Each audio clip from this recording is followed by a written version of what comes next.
Hey everyone, welcome to today's Explainer. We've got something super cool lined up. We're taking an absolutely excellent tutorial from tech-reader.blog and transforming it into your very first AI vibe coding project.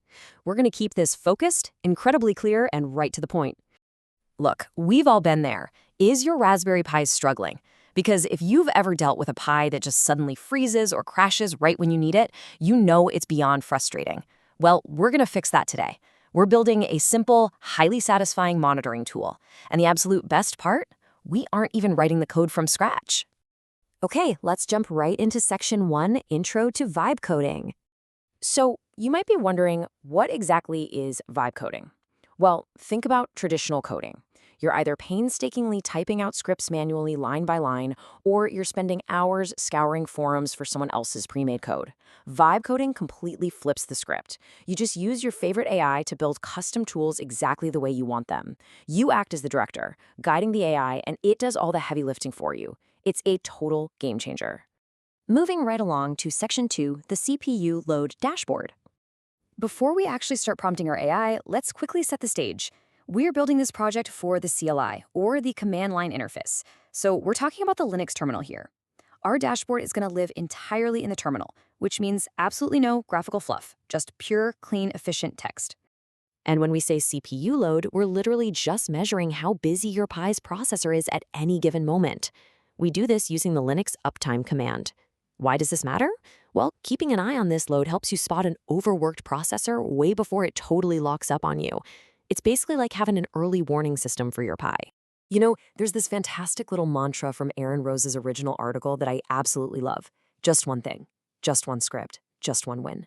It's so crucial to remember the psychological boost you get from just finishing a micro project. You definitely don't need to build a massive, complex application to feel successful.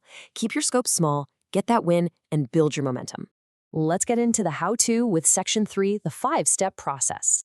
This is the logical flow that turns your idea into a working script on your machine. It's 5 super straightforward steps. First, tell yourself exactly what you want. Second, picture what that plain text output should look like. Third, type that prompt into your AI. Fourth, inspect the generated pseudocode using the more command. And fifth, test it out.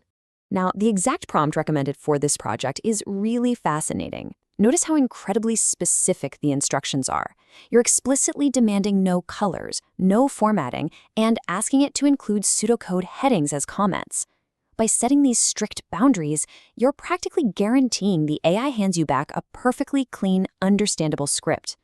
Okay, so the AI spits out the code. What next? Well, you just drop into your Linux terminal to bring it to life. First, you paste the code into your text editor by typing nano showcpuload.sh. Next, you've got to make it executable, so use the chmod +x command. And finally, you just run your brand new dashboard by typing .showcpuload.sh. But hey, let's be real for a second. What if something goes wrong? Actually, if your Pi throws an error, do not panic. Literally, just copy that exact error text and feed it right back into your AI. Honestly, debugging is where the real magic happens. It's how you truly figure out the ins and outs of your Linux system. And just like that, we've wrapped up our first little dashboard tool. Now that you've got your CPU load successfully monitored, how are you going to use vibe coding to keep your Pi cool under pressure? Maybe a CPU temperature monitor is up next? Think about how you can take these exact 5 steps and apply them to whatever your next big idea is. Thanks so much for joining me for this explainer, and hey, happy vibe coding.